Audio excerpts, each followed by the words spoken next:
Police say that a deadly stabbing spree in Massachusetts could have been much worse if not for one man's heroic actions.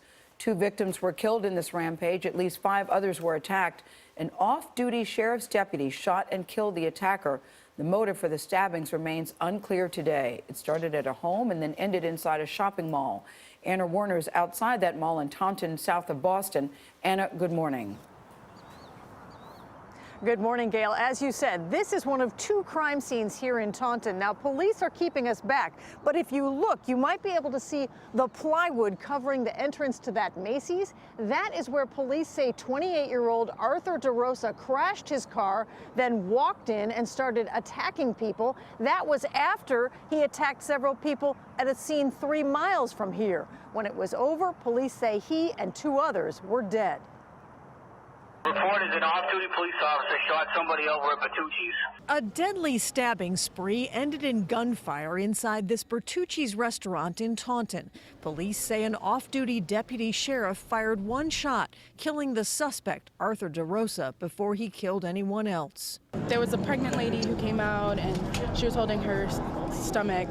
She was screaming and crying to save her baby, help her. DeRosa first rammed his car through the front of this Macy's and, armed with a knife, walked inside the mall and started his attack. Tragedy has certainly hit the city of Taunton hard here this evening. At least 4 people were stabbed in 2 separate locations.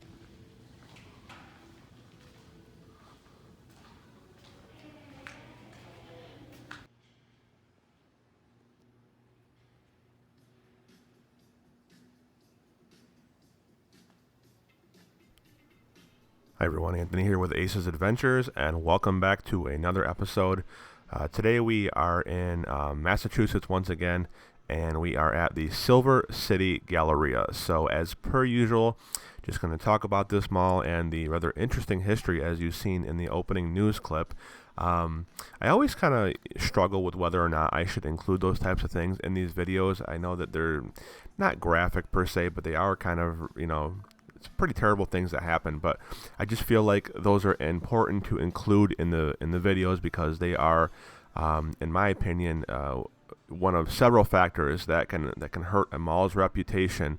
And I do believe that incident was one of the final nails in the coffin for this mall. So I wanted to include that piece, and we'll talk a little bit more about what exactly happened in just a minute here. So this mall actually, Pat and Heather from Raw and Real Retail covered this mall, and I didn't even know this mall existed. With as many malls as I cover and as many as I see and quote unquote know about per se, there's always malls that are going to escape the radar, so to speak. And this is one that I did not know about and had no idea that it was this dead. But I'm glad that I stopped here. This place is dead. I mean, like, really dead.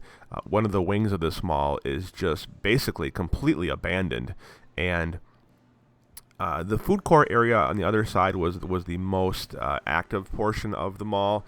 But I mean, the one whole side was just completely dead. There was no security presence to be found, and this was on a Sunday afternoon, so it was on a weekend, and there was maybe 15 people in the whole entire mall that I saw.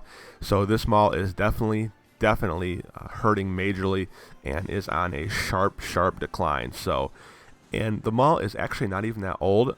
This mall was opened on April 7th, 1992, and it was a Pyramid Company's mall. And around that time, there were several other malls in the area, most notably the Independence Mall and Berkshire Mall. Those were also being built, and Silver City was, according to Wikipedia, was pretty much in the middle of nowhere. There was a forest around the mall and little to no developments. And however, the people that built the mall, they thought that its strategic location at the intersection of 2 major freeways would allow to draw traffic from cities from all over the place. And it did work. The mall quickly became a popular shopping destination in southeast Mass. And it killed, actually, ironically, not to use that word lightly, actually killed off a couple other smaller local malls, including the now defunct Mill River Place. So, as my iPhone goes off there, unedited magic here at Ace's Adventures. In 2002, Silver City Galleria was purchased in a joint venture between General Growth Properties and the Teachers Retirement System of the state of Illinois, and a $634 million deal that involved 3 other malls. So that's kind of interesting that a teachers retirement group purchased a couple malls. So now on to the attack. So I don't take these things lightly, and I my thoughts and prayers are with the victims that happened a couple years ago. But in May of 2016, 2 people were stabbed at the mall, and another 2 were stabbed at a nearby residence beforehand. 2 of the victims did pass away, and then the attacker actually crashed his car into the front of the now abandoned Macy's store. And that the restaurant that I showed you in the beginning, the Bertucci's, which was surprisingly, the doors were open, is where one of the incidents happened. The attacker, 28-year-old Arthur DeRosa, checked himself into a local hospital on the night before the attack and then was released the following morning. He was reportedly mentally ill and had been struggling with depression and whatnot. So crazy things can happen at malls. Shootings happen at malls. All kinds of crazy things happen at malls.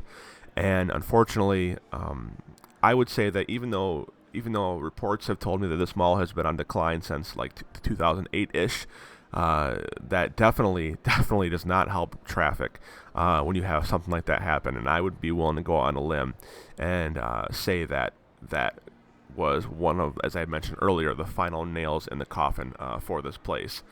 So, like I mentioned, there was the recession in 2008, and Silver City saw a big decline in traffic. In 2010, they estimated the occupancy rate was at about 75%, which was very low for that time. And some of the notable brands that left: Old Navy, Max Rave. I'm not sure what Max Rave is. If you know what Max Rave is, let me know. And PacSun left. So this mall has defaulted on its loan. It owes money. There's just some of the other typical things that happen in these malls. And, once again, we'll just have to wait and see what happened. In 2018, Sears left, and then Dick's also is the only anchor that's left right now. So, going to let this video just have some natural sound. A lot of times why I have to put music in these videos is because there is mall music playing in the background, and if I were not to play some royalty-free music, the video would get tagged for copyright. So that's why I play a lot of vaporwave. I do enjoy putting that in the videos, of course, but that's one of the big reasons, if you ever wondered why I have to dub in other music, is so I don't get tagged with copyright and can make a few bucks to keep producing more videos. So you're just going to enjoy the natural ambiance and sounds for the rest of the video here. This is a little bit longer, but definitely a great place to see, and I hope you guys enjoy it. So make sure you're following me as usual on Instagram and Twitter at AcesAdventures1. That's my official handle, where I post with a lot of posts and behind the scenes stuff. Sometimes I'll post some blooper reels on my stories. I like to interact with folks, and if you have messages for me, that's one of the best places to get in contact with me. You can also email me at acesadventures1@gmail.com. And if you want to see the channel to continue to keep growing and be able to help see me more, to get to more places, please consider becoming a Patreon donor at patreon.com/acesadventures. This is Anthony with Aces Adventures, and we'll be back soon with more Dead Mall content.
Because it happened and benefited his team. He said, we beat the Steelers.